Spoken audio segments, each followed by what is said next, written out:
Today we're recognizing the everyday heroes in our lives. And what better place to do it than the world's largest firefighting museum? There's tons of history to explore, so let's roll. Join us as we visit the Hall of Fame today on Vida.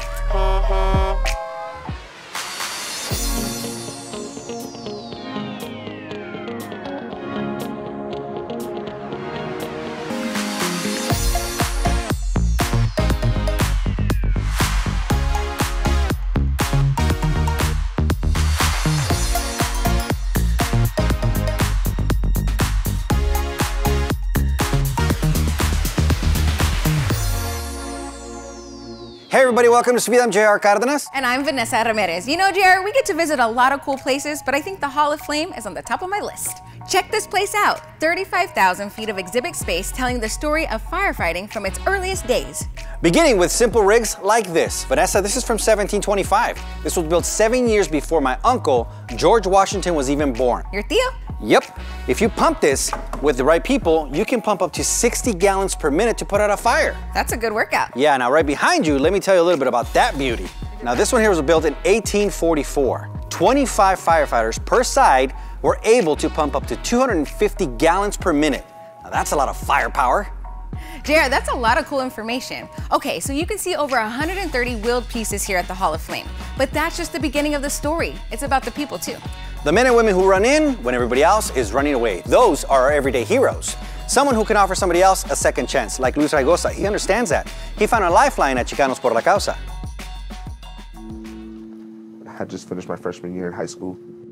It was a Friday night, going home, just finished playing basketball with some friends. About to cross the street, wrong place at the wrong time. Bullets were flying, I got hit. I got 3 in my leg, 1 in my back, and 1 on my side. You would think the one in the back's the one that hurt me. No, it was the one on the side. It was a couple inches off my heart. So I'm lucky to be alive. I woke up 5 days later to my doctor saying, never gonna walk again. Something I'll never forget. I was 14. I don't know, I was emotional, I was crying. I was young. I thought I had my whole life ahead of me. You know, I was a good football player, I was a good basketball player, I was athletic. I'm 6'2", you know, my whole family's we're all tall. And yeah, it changed my life. 6 months of physical therapy, 2 months of just sitting in the hospital bed, recovering from all the injuries. I missed all my sophomore year. I went back to school my junior year. Not enough credits. I wasn't gonna graduate my class. It just wasn't working for me. My education, I just put a pause on it. I just went ahead and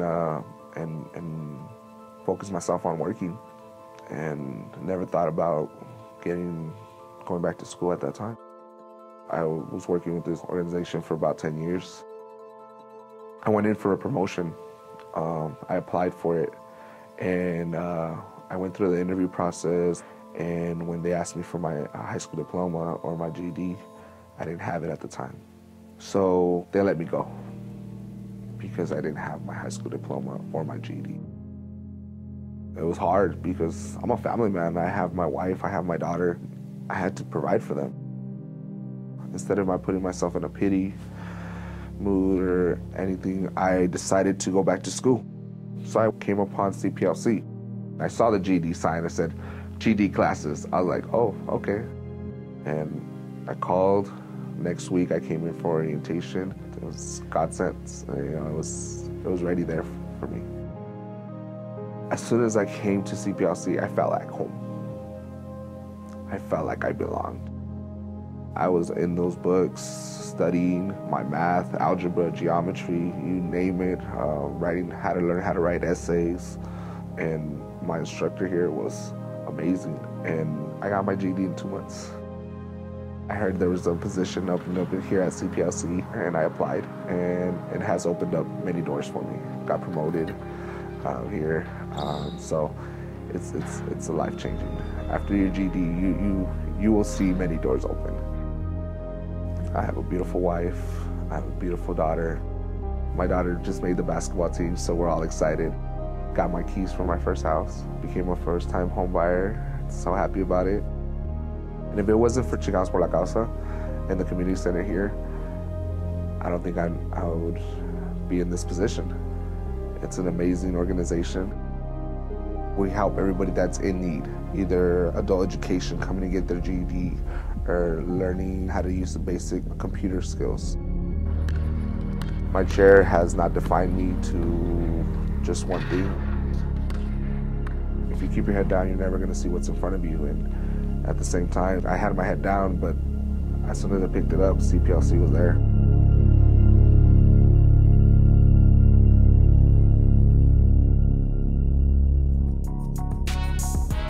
Thank you, CPLC. You are our everyday heroes for sure. We'll be back with more from the Hall of Flame right after this. Su Vida is brought to you by Chicanos por la Causa. Join the cause for change. Hey, welcome back to Su Vida. And you know, fire trucks aren't the only thing you'll see here at Phoenix's Hall of Flame. Yeah, fire trucks are cool, but there's more to the history of firefighting than that, like the history of fire alarms. Today, we just dial 911. Back in the day, to call for help, you had to run down the street to a call box like this one. Or check out this telephone-based alarm system designed and built by the Phoenix Fire Department in 1955. Help was just one phone call away. And you can call on the everyday heroes who fight for justice. What Comic Care is and what we do? Well, it's really simple. We deliver comic books to children in hospitals. We are Banner Thunderbird. And what we're doing. Amazing Comic Care, all of these amazing superheroes. We're putting some smiles on some kids' faces. Comic Care started about 5 years ago. We started very small. It was just a handful of people, and I was the only superhero at the time. Since then, we've added 8 superheroes, and we have close to 20 people working behind the scenes at Comic Care. People have been so generous to us. They donate their comic book collections, and when I say collections, I mean it. Not just a handful of comics. We have people donating thousands and thousands of comic books to us. We started out with 1 box of comic books, and each child would get a comic book and a sticker 5 years ago. And now we have close to 150,000 comic books in our storage facility. And every time that we get a chance to give those comic books out to children, it's really something that we're really thankful for the opportunity to do it.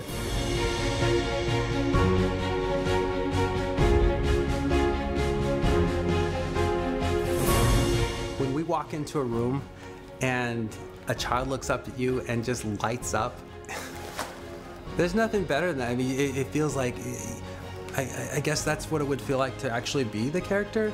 But you walk into a room and sometimes we get all kinds of different reactions. I realized right away that what we were doing wasn't just for the kids that we were visiting. The siblings are there day after day for hours at a time. The mom's there, the dad's there. I make sure if the parents like comic books, they get comic books. If I find out that they have younger siblings, I'll say, you mind if I just leave some comic books for them?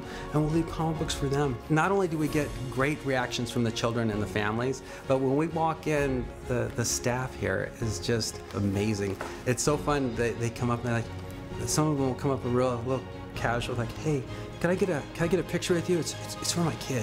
I'm like, yeah, sure, come on over. But you can tell, I mean, they get almost as excited as the kids do. In some cases, they get more excited than the kids do. But we have a lot of fun. And honestly, whenever we post pictures of them, we always say, you know, these are the real heroes. They're the ones that are in here day after day helping these children. And the child life specialists that we work with are just amazing people. They're trying to get the same smiles that we do, but they do it every single day. People can, if they're interested in helping us with comic books, they can reach out to us at comiccare.org or reach out to us on Comic Care on Facebook or Instagram. Other ways that people can help us, honestly, getting the word out. If you know somebody, heaven forbid, has a child that could use a visit, please reach out to us because the word of mouth is how we get most of our visits. Really, if someone really wants to help us, if you see a post, just share it on your page. We really appreciate it.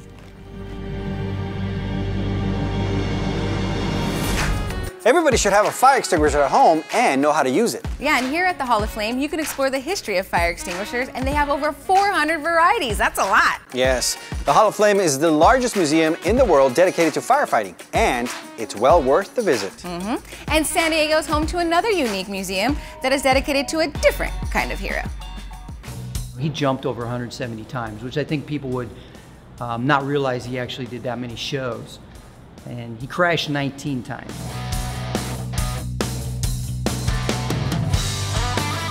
I think the most memorable ones are the ones that he didn't make it. You know, and really, that's what made him famous.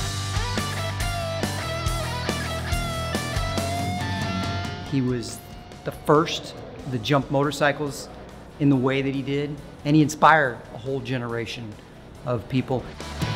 I've been an Evel Knievel fan since I was a teenager, and we used to watch him on TV, ABC Wild World of Sports, and we got an opportunity. I was actually 19 years old, almost 20. We actually got to go to the Snake River Canyon jump, and I got to meet him personally, and you know, it's just always been a fan.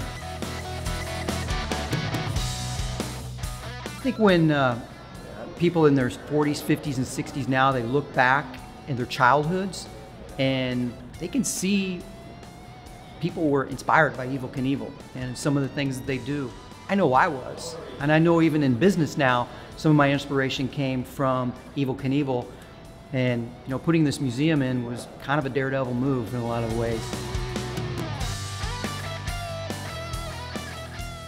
We do restorations, and we actually got the opportunity and the honor to restore his Mack truck. As we were going through that process and working with Latham McKay, the leading collector of Evel Knievel artifacts, came to realize there's no Evel Knievel museum. We have a jump planner where you can make inputs in. You can choose your leathers, you can choose your helmet, your bike, then you choose your ramp angle, what you're going to jump, and your speed. But the most talked about interactive is our 4D virtual reality experience, where you actually sit on a motorcycle just like Evel's, and you put on virtual reality goggles and you go for a jump, and it gives you the feeling that you're Evel Knievel. The one question that everybody asks about though is if we have the toy, the wind-up toy. Yeah, of course we have the toys. So that's where Evel really made his money, did a lot on the jumps, but the toys were the big thing. Museums like this are so important because it's history. In this case, it's history from the 70s. And it's part of our culture from the 70s. You know, Evel Knievel was a part of our social fabric of that time and inspired so many people. So we need to be able to look back and see what that was about.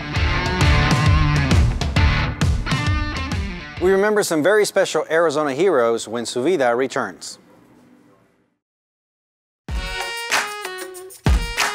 Hey, what's going on? Welcome back to Vida. I'm Vanessa Ramirez. And I'm JR Cardenas, and today we're in a very special place here at the Hall of Flame Museum. It's dedicated to wildland firefighters, something very important in an arid state like Arizona. This specialized form of firefighting began in the 1930s with smoke jumpers who'd parachute into the fire zone. Can you imagine? Talk about heroes, and this original uniform behind me was worn by one of those brave men. Today we call our wildland firefighters hotshots, and just a few years ago we were reminded how dangerous a job it can be.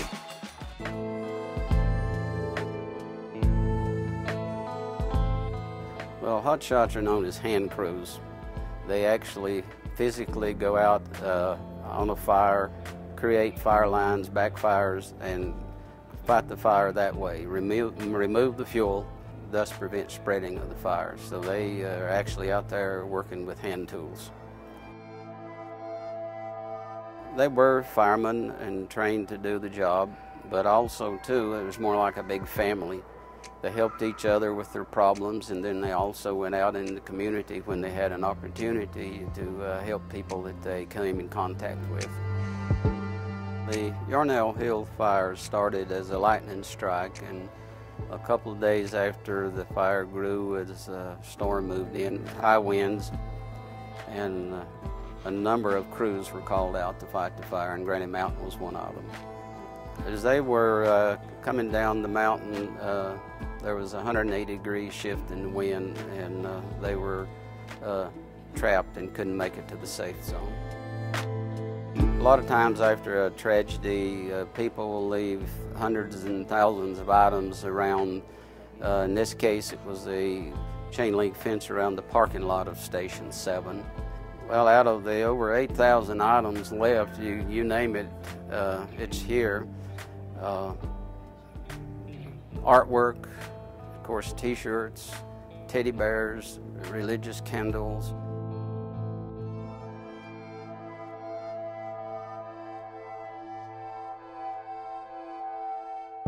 I think as people visit, and we've had over 23,000 visitors in the year we've been open, that they can reflect on the tragedy, they can pay their respects to the 19 hotshots that lost their lives, and at the same time they will be able to learn more about firefighting and how to prevent wildfires, since a large number of them are caused by humans.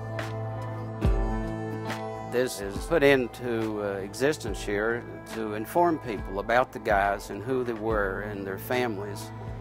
And this is a way that you can be a part of a hotshot's life and pass the word on to people that this center is here not only to pay tribute and honor the deceased hotshots, but also to learn about wildland fires and firefighting.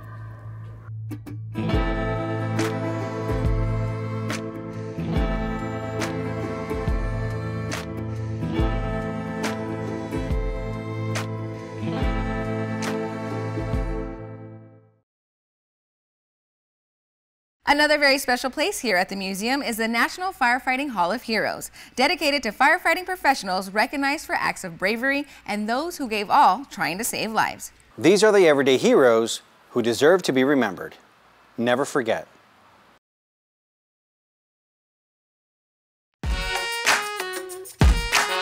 Hey everybody, welcome back to Vida. I'm with Mark Moorhead, Curator of Education here at the Hall of Fame Museum.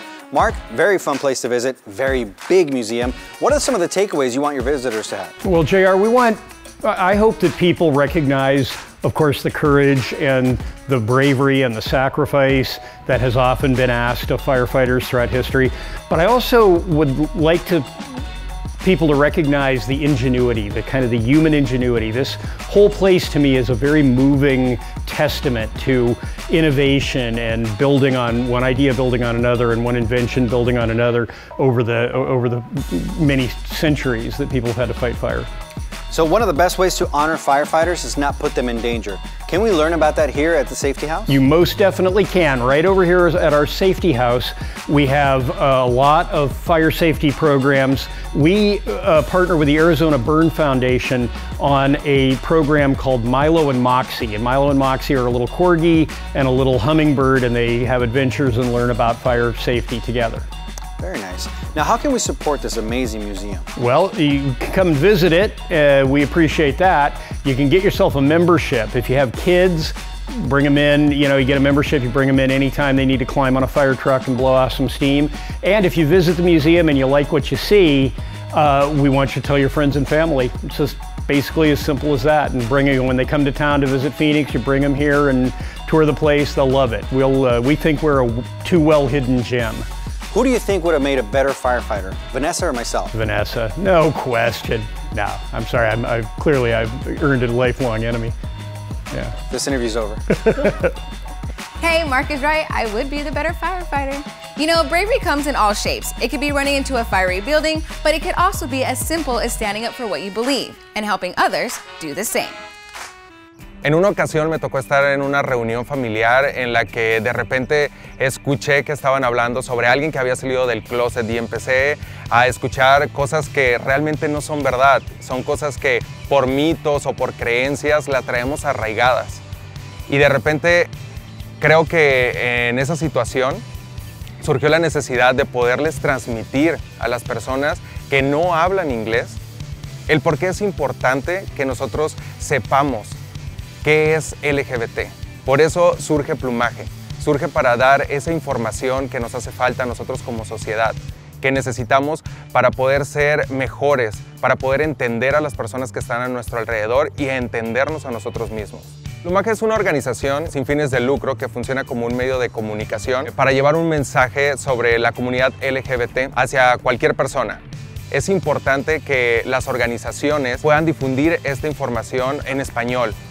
Han hecho un gran trabajo, muchas organizaciones que están aquí en el estado de Arizona, pero solamente nosotros vamos a entrar a complementarlos con el mensaje en español, porque hay personas que llegaron aquí desde hace muchas décadas y que desafortunadamente pues no hablan el idioma y pues se encuentran neófitos en esa área y probablemente son personas que tienen hijos o son personas que no saben el por qué se sienten como se sienten.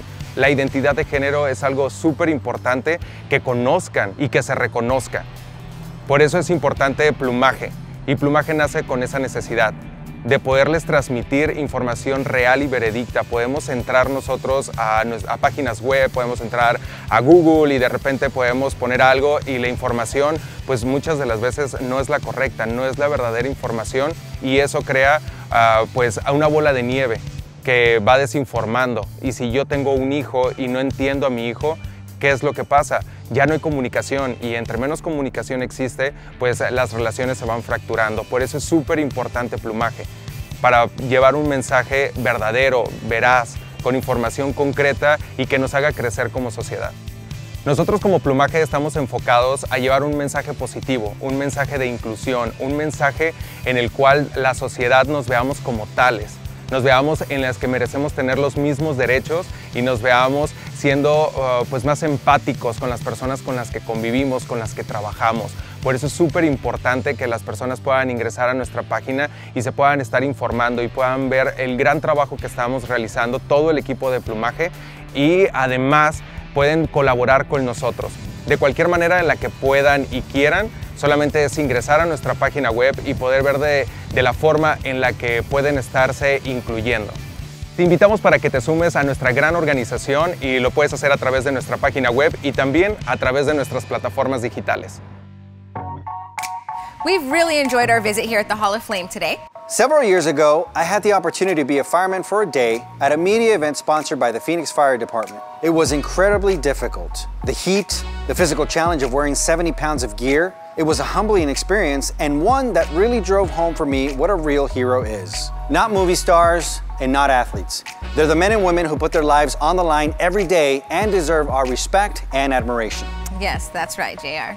We want to thank the Hall of Flame for hosting us today, and thanks to the first responders, you are truly our everyday heroes. We'll see you next time on Vida. Let's go to the kids area. We don't fit in there.